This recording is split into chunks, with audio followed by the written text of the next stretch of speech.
मित्रांनो, आज सी-डी-पीचा पेपर झालेला आहे आणि आपण त्यात 30 प्रश्नांची उत्तरं कशी होती ते बघू आता. बघा, the purpose of administrating intelligent test and extended observation should be compare the childrens. आता आपल्याला चिल्ड्रन्सला कम्पेअरच करायचं नाही आहे, कारण जर आपण चिल्ड्रन्सला कम्पेअर केलं तर त्यांच्यामध्ये टॉक्झिसिटी तयार होणार आहे.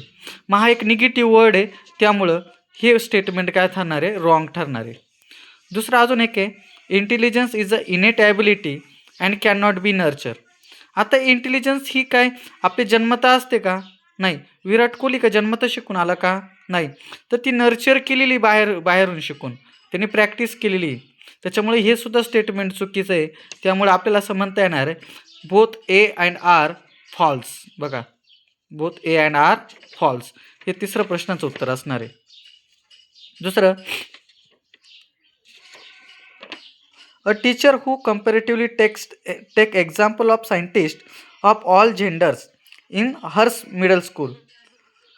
बघा, एक टीचर आहे, ती काय करते, सायंटिस्टचे नावं घेते आणि त्या सायंटिस्टमध्ये काही लेडीजचे नाव आहे, काही जेंट्सचे नाव आहे.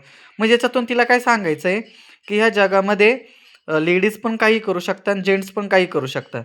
म्हणजे तिला काय ब्रेक करायचं आहे, जेंडर स्टिरोटाईप. बघा, जेंडर स्टिरोटाईप तिला नष्ट करायचं आहे.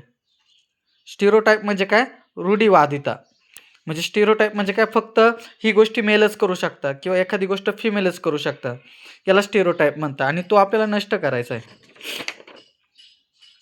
पुढं, all the girls are hard working and sincere while boys are intelligent.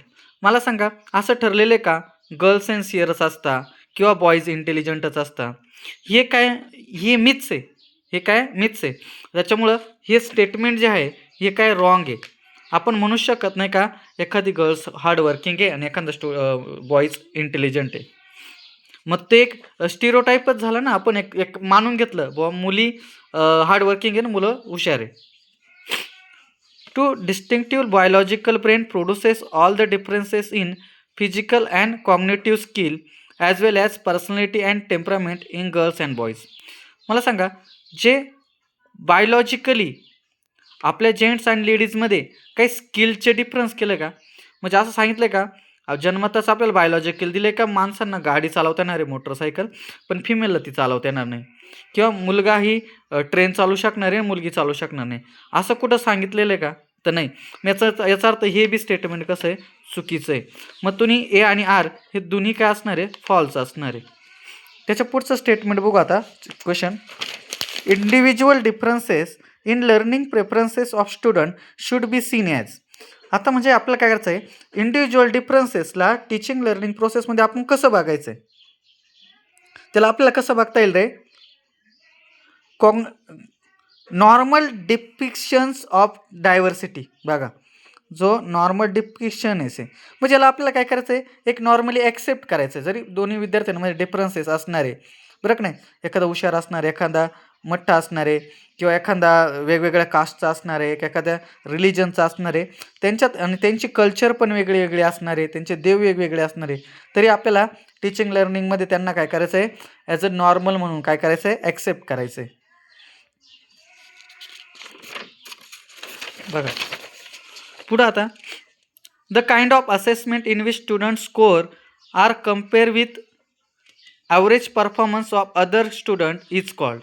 बघा, म्हणजे एक अशी परीक्षा असते का ज्यामध्ये सगळे लोक परीक्षा देतात आणि आपले मार्क इतरांसंगे कम्पेअर केले जातात. मग ही एक स्टँडर्ड टेस्ट म्हणते याला. मग त्या दुसरं नाव काय स्टँडर्ड टेस्टला, norm reference test. Norm reference test कशा असतात का त्याच्यामध्ये ना आपलं एक कॉम्पिटिशन असतं. जसं आपण पोलीस भरती देतो, त्यामध्ये जे हाय रँकिंगचे मुलं आहे, ज्यांना सगळ्यात जास्त मार्क आहे, त्यांना आपण काय करतो रे, 1 नंबर 2 नंबर किंवा सिलेक्शन घेतो, आणि बाकीचे काय होतात, नॉन सिलेक्टेड. आता खाली हा दुसरा पर्याय criteria reference test. Criteria reference test म्हणजे काय, समजा आपण बघा 8वी 9वी 10वीला असताना 100पैकी 35ला पास. 35ला पास हा क्रायटेरिया रेफरन्स टेस्ट आहे. तो तुमचा पूर्णपणे इंटेलिजंट किंवा तुमचं पूर्णपणे कौशल्याने दाखवत. मग आता इथं ज्यांनी सांगितलं काय, त्याचं उत्तर राहणार आहे नॉर्म्स रेफरन्स टेस्ट. आता पुढचं, which of the following statement about the classroom assessment are correct. बघा, आता क्लासरूममध्ये कसं असेसमेंट करायचं टीचर्स लोकांनी?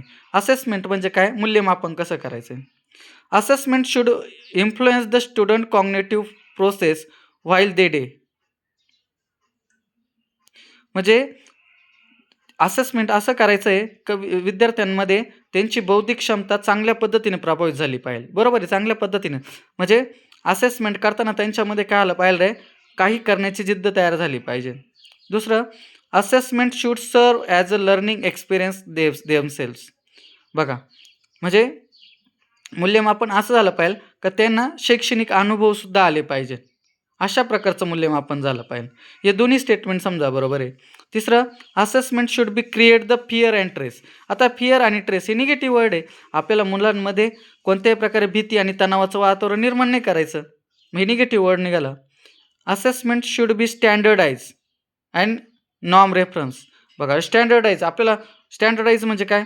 आपण एकदम जे असेसमेंट आहे की तुम्ही बघा, एखादा विद्यार्थी तो स्वतः थोडाफार काही गणिती क्रिया करायला लागलेला आहे आणि त्याला थोडं जमतंय आणि एखादा विद्यार्थी खूप टॉपला आहे. मग आपण असं नाही म्हणू शकत का त्याचं असेसमेंट झालेलं नाही चांगलं, म्हणजे त्याचं मूल्यमापन झालेलं नाही. तर त्या मुलानं प्रोग्रेस केली, थोडी ग्रोथ केली, याचा अर्थ असेसमेंट आहे. असेसमेंट करताना आपल्याला त्यांना स्टँडर्डाइज असेसमेंट कधीच करायचं नाही. विद्यार्थ्यांचं असेसमेंट हे स्टँडर्डाइज कधीच करायचं नाही. ते कसं पाहिजे रे, फ्लेक्झिबल. मग हे पण चुकलं. म्हणजे याचा अर्थ पहिलं आणि दुसरंच बरोबर आहे आणि तिसरा आणि चौथा पर्याय काय चुकलेला आहे. पुढं, which of the following question would promote higher order critical and analytical thinking skill among the student. म्हणजे खालीलपैकी कोणतं स्टेटमेंट आहे ना ॲनालिटिकल थिंकिंग सांगतं आहे. ॲनालिटिकल थिंकिंग म्हणजे काय? तिथं आपल्याला त्या स्टेटमेंटमधून विचार करायला भाग पडतो. आपल्याला एक आपलं स्वतःचं पर्सनल मत तयार करायचं तिथं. आता इथं काय माहिती आहे का? हा पर्याय लागून जाईल. कोणतं? Identify the assumption underlying two newspaper article depicting the same event. म्हणजे दोन न्यूजपेपरमध्ये वेगवेगळी एकच बातमी दिली आणि त्याच्यामध्ये वेगवेगळं काय मांडलेलं आहे, परिच्छेद बांधलेला आहे आणि त्याच्यावरून आपल्याला काय करायचं रे, त्या लेखकानं त्या दोन्ही लेखकांना काय मत मांडलेलं, म्हणजे आपण त्यांचं लॉजिक लावतो. जिथं लॉजिक आलं तिथंच काय आलं रे, ॲनालिटिकल थिंकिंग आलं. म्हणजे हे चौथा पर्याय बरोबर. याचा काय असणार आहे? चौथा पर्याय बरोबर असणार आहे. पुढं आता बघा, student with poor writing abilities are often stereotype by their teacher as intellectual disable. बघा, ज्या शाळेमध्ये एखाद्या वर्गामध्ये ज्या मुलांना पुअर रायटिंग ॲबिलिटीज आहे, मग त्यांना म्हणजे ज्या मुलांना लिहिता येतच नाही आहे, बरोबर की नाही? मग अशा ठिकाणी शिक्षक त्यांना काय करतात रे, डिसेबल म्हणजे ते कोणत्याच कामाचे नाही असं घोषित करतात. ते चुकीचं आहे. जरी त्यांना लिहिता येत नसेल तर बाकी कोणत्या ना कोणत्या प्रकारामध्ये एक स्कूल ॲक्टिव्हिटीमध्ये ते पुढंच असू शकतात. पुढं, teacher tend to have implicit bias and hold assumption about student learning behaviour that can affect student growth.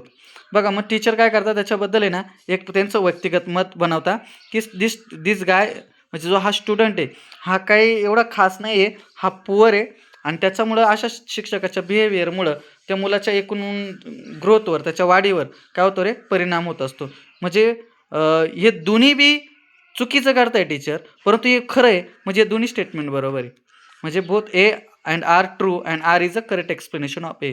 आजही बघा, आपल्या इकडं समजा एखाद्या स्टुडंटला लिहिता येत नाही, वाचता येत नाही, पण त्याच्यामध्ये डान्सिंग ॲबिलिटीज आहे, त्याच्याकडं कम्युनिकेशन आहे, त्याच्याकडं इतर गुण आहे वगैरे. मग त्यांना आपण नाकारू शकत नाही, कारण की इंटेलिजन्स एकच प्रकारची नाही आहे का. आज थोडी कॉग्निटिव्ह इंटेलिजन्स असणार आहे, काहींमध्ये लॉजिकल इंटेलिजन्स आहे, काहींमध्ये म्युझिकल इंटेलिजन्स आहे. 8 प्रकारचे इंटेलिजन्स आहे, कोणतं त्या मुलामध्ये असू शकतं. त्याच्यामुळे हे दोन्ही पण बरोबर आहे. म्हणजे टीचर आजपर्यंत हे करताय हे बरोबर आहे. म्हणजे both A and R true and R is a correct explanation of A. आता, which of the following is not a way to promote diversity in class. म्हणजे क्लासमध्ये डायव्हर्सिटी कोणतं स्टेटमेंट प्रमोट नाही करेल. डायव्हर्सिटी म्हणजे काय, विविधता, बरोबर नाही? बघा, आता मी डायरेक्ट त्याचं एक उत्तरच बघू आपण त्याचं.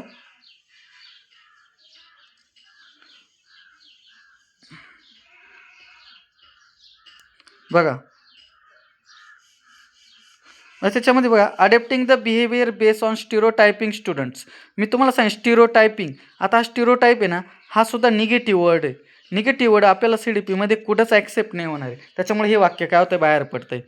कधी कधी तुम्हाला जरी प्रश्न कळाला नाही तर ते काही वर्ड्स आहे ना निगेटिव्ह आहे, ते निगेटिव्ह वर्ड्स आपल्याला CDPमध्ये चालणार नाही. मुलांच्या बाबत आपल्याला ते स्वीकारता सुद्धा येत नाही, म्हणून आपल्याला दुसरं उत्तर लावावं लागणार आहे 100%.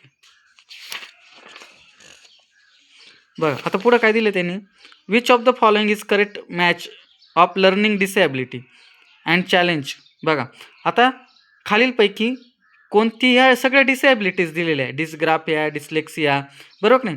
मग खालीलपैकी कोणती करेक्ट जोडी.